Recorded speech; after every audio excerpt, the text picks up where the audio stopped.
C'est trop effrayant de dormir dans cette maison des horreurs. En mars 2019, la police du Maine a été informée de la disparition d'une jeune femme de 20 ans, Judy Benson, et de son petit ami Carlos Dickinson. Ces deux personnes ont été aperçues pour la dernière fois alors qu'elles visitaient une vieille maison située à la frontière de l'État. Les enquêteurs n'ont trouvé personne sur place. Tout ce qu'ils ont trouvé, c'est une étrange poupée et un message audio enregistré. Il s'agissait de la voix de Judy et elle demandait de l'aide. La poupée lui avait été envoyée par la poste quelques mois avant sa disparition. Il s'agissait d'un cadeau de la grand-mère de Judy, qu'elle n'avait pas revu depuis son enfance. Madame Benson n'était généralement pas considérée comme une personne sympathique. Il n'est pas étonnant que même son propre fils, le père de Judy, ait coupé les ponts avec elle. Après le décès de ce dernier, la communication a été totalement rompue avec Madame Benson. Et ce cadeau inattendu est arrivé soudainement. Une poupée qui permettait d'écouter des enregistrements vocaux. Judy a appuyé sur le bouton et elle a entendu la voix de sa grand-mère. « Judy, je t'aime et tu me manques beaucoup. » Ce message était très étrange, mais plutôt agréable à entendre. Judy était submergée par ses souvenirs d'enfance et lui rappelait une période plus simple. Elle se rappelait être allée rendre visite à sa grand-mère dans sa grande maison ancienne. Elle sentait à nouveau les odeurs étranges qui emplissaient cette demeure. Le cadeau de sa grand-mère lui rappelait tous ces détails. Pour une raison quelconque, Carlos n'aimait pas cette poupée. Il avait l'impression qu'une aura étrange émanait de ce jouet et il frémissait chaque fois qu'il entendait la voix grinçante de Madame Benson. Mais Judy ne voulait pas s'en séparer et elle le gardait toujours près d'elle. Puis, un événement inattendu s'est produit. Un jour, Judy a reçu un document officiel qui lui annonçait le décès de Madame Benson. Judy n'avait pas vraiment été surprise par cette nouvelle. Apparemment, sa grand-mère avait senti que sa fin était proche et elle avait décidé d'enregistrer un dernier message pour sa petite fille en utilisant une poupée. En revanche, Judy a été stupéfaite d'apprendre qu'elle avait hérité de la maison de sa grand-mère, ainsi que de la propriété attenante. Et c'était une très bonne nouvelle, car Judy avait du mal à joindre les deux bouts. Sans vraiment réfléchir, Judy a décidé d'aller faire du rangement dans la maison de sa grand-mère avant de la vendre. Carlos a accepté de l'accompagner. Il lui a toutefois demandé de laisser la poupée effrayante chez eux. Mais Judy ne pouvait pas se séparer du cadeau de sa grand-mère. Quelques jours après, ils sont arrivés devant l'entrée de la vieille maison. Le bâtiment était très humide et très délabré, après de nombreuses années de négligence. Judy a réalisé qu'il y aurait de nombreux travaux à effectuer. Le prix de vente de la maison dépendrait des améliorations qu'ils pourraient y apporter. Ils sont entrés dans la bâtisse et ils ont déballé leurs affaires. Judy avait l'impression que rien n'avait changé au cours des 15 dernières années. La plupart des gens auraient trouvé cette maison effrayante et sinistre. Mais Judy y tenait beaucoup. Carlos explorait les différentes pièces en examinant anxieusement tous les éléments qu'elles contenaient. Il s'adressa ensuite à Judy. « Je n'aime pas ce tombeau. Allons-nous-en. » Mais Judy ne pouvait pas renoncer à son héritage aussi facilement. De toute façon, elle n'était pas du tout effrayée par la maison de sa grand-mère. Mais pendant leur première nuit sur place, Judy a compris que la situation était anormale. Alors qu'elle s'endormait, elle a subitement entendu des bruits de pas à l'intérieur de la maison. Après être sortie du lit, Judy a utilisé son téléphone pour s'éclairer et pour se frayer un chemin dans l'obscurité. Mais la maison était redevenue silencieuse. Seule la poupée, qui était posée sur la table, semblait l'observer de ses yeux de verre. Les bruits qu'elle avait entendus étaient probablement des grincements provenant du vieux plancher. Judy est retournée se coucher et elle s'est rapidement endormie. Mais pas pour longtemps. Elle s'est réveillée avec la sensation qu'une personne se trouvait près d'elle. Lorsqu'elle a ouvert les yeux, elle a étouffé un cri de surprise. La poupée était assise juste en face de Judy et elle l'a fixée. « Judy, je t'aime et tu me manques beaucoup !» s'exclama soudainement la poupée alors que Judy n'avait pas appuyé sur son bouton. Que se passait-il? Comment s'était-elle retrouvée sur le lit? Carlos dormait à côté d'elle, mais il n'avait pas bougé, malgré la voix de sa grand-mère qui résonnait très distinctement dans le silence de la maison. Judy a saisi la poupée avant de l'emmener dans une autre pièce. À toute évidence, quelque chose clochait. Judy commençait à avoir peur. Elle a mis la poupée à l'intérieur du réfrigérateur avant d'en bloquer la porte avec la lourde table.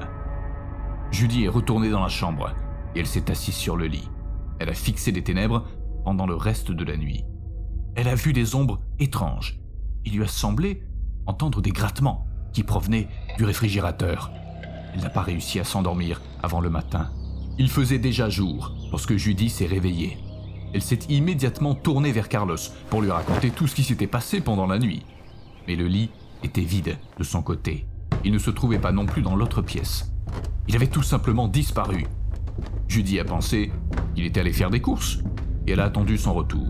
Mais que s'était-il passé la nuit dernière? Qu'était-il arrivé à cette étrange poupée? En entrant dans la salle à manger, elle s'est soudainement figée, comme paralysée. Le cadeau de sa grand-mère était posé sur la table, juste devant elle. La poupée lui souriait en la regardant droit dans les yeux. Comment la poupée était-elle sortie du réfrigérateur? Était-ce Carlos qui l'avait récupérée? Cela semblait peu probable, car elle ne supportait pas de la toucher. Songeuse, Judy a saisi la poupée et elle a appuyé sur son bouton par inadvertance. Mais rien ne s'est passé. Dans un premier temps, puis la poupée a gloussé de manière effrayante avant de dire « Tout sera bientôt terminé, Judy. Tu m'appartiendras pour l'éternité. » Judy a senti un frisson parcourir sa colonne vertébrale. Elle a lâché la poupée maudite. Pourquoi n'avait-elle pas entendu ces mots auparavant? Et que signifiait-il? À cet instant, la poupée semble presque vivante. Ses yeux étincelaient et elle fixait Judy d'un air narquois. Ce jouet en plastique était habité par une entité. Complètement terrifiée, Judy a attrapé la poupée et elle est sortie de la maison en courant. D'un geste brusque, Judy a jeté la poupée dans un fossé. Elle ne parvenait toujours pas à réaliser ce qui se passait. Que se passait-il dans cette maison? Comme Carlos n'était toujours pas rentré, Judy a décidé d'aller explorer la maison. En rassemblant les affaires de sa grand-mère, elle a trouvé des objets étranges qu'elle n'avait pas remarqués auparavant. Des herbes séchées, des ossements d'animaux et un livre rédigé dans une langue inconnue. Mais qu'est-ce que Madame Benson avait bien pu faire dans cette demeure? Judy a accidentellement fait tomber son téléphone. Elle s'est penchée pour le ramasser. Quand soudain, elle a remarqué quelque chose sous le lit. Quelque chose d'étrange. Elle a déplacé le lit avec difficulté et elle a immédiatement fait un bond en arrière. D'étranges symboles avaient été dessinés sur le sol. Judy ne comprenait pas ce qu'ils signifiaient, mais elle sentait qu'une aura maléfique émanait de ces dessins. C'était probablement à cause de ces symboles qu'elle n'avait pas réussi à dormir la nuit dernière et qu'elle avait rêvé de toutes ces choses horribles. C'était plus qu'elle ne pouvait en supporter. En plus de cela, Carlos s'était probablement perdu quelque part. Il faisait nuit dehors. Un orage approchait. Carlos aurait dû revenir depuis longtemps. Judy a décidé de lui téléphoner à nouveau. La tonalité semblait interminable. Pourquoi ne répondait-il pas à ses appels? Qu'est-ce que c'était que ce bruit? Un téléphone sonnait, quelque part à l'intérieur de la maison. Judy a immédiatement reconnu la sonnerie. Il s'agissait du téléphone de son petit ami. Un terrible pressentiment l'a envahi à cet instant.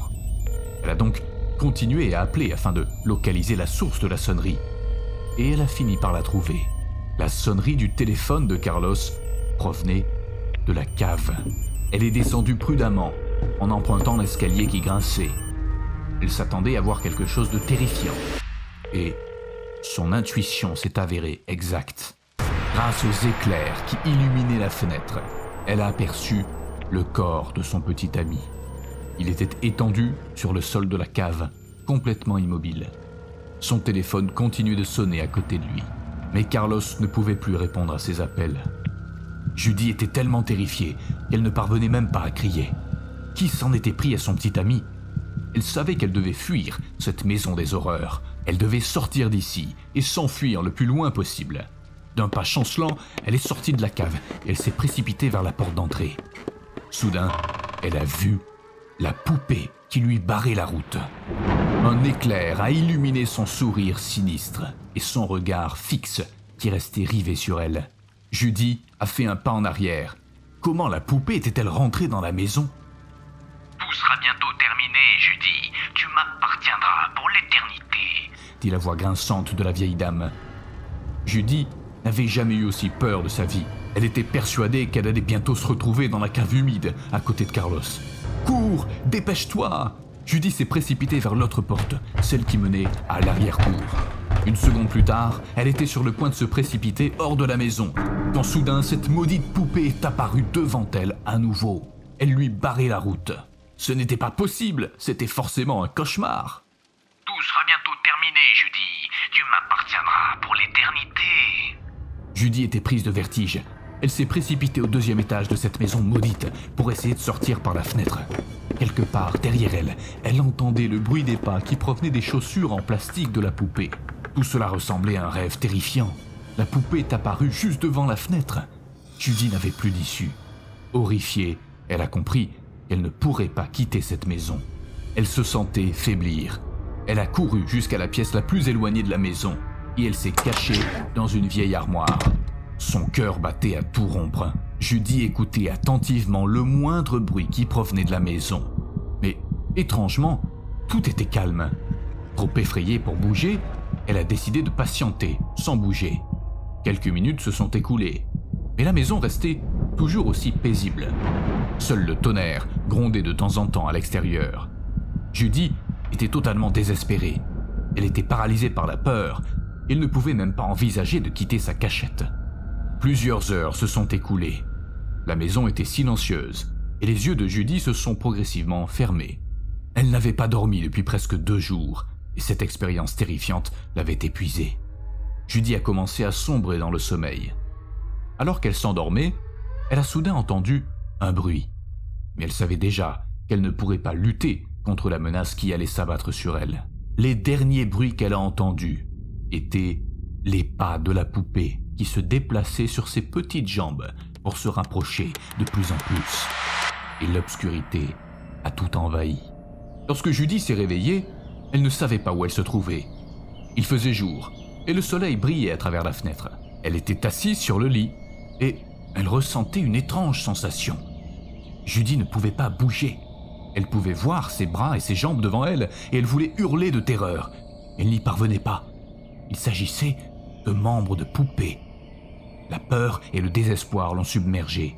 Pour une raison inconnue, elle s'était retrouvée piégée à l'intérieur de la poupée. Elle a soudainement réalisé qu'elle ne pourrait jamais en sortir. La porte de la chambre s'est ouverte et Judy est entrée dans la pièce. Elle avait l'impression de voir son double. Comment était-ce possible ? Effectivement, il s'agissait de son corps, mais il était habité par quelqu'un d'autre. « Je t'avais dit que tu m'appartiendrais !» Elle a entendu sa propre voix prononcer ces mots. Et soudain, elle a identifié la personne qui s'adressait à elle. Elle avait eu du mal à reconnaître les intonations de sa voix. Il s'agissait de sa grand-mère. Judy tentait de hurler à plein poumon face à l'horreur de la situation. Mais tout ce qu'elle entendait, c'était l'enregistrement vocal émis par la poupée maudite.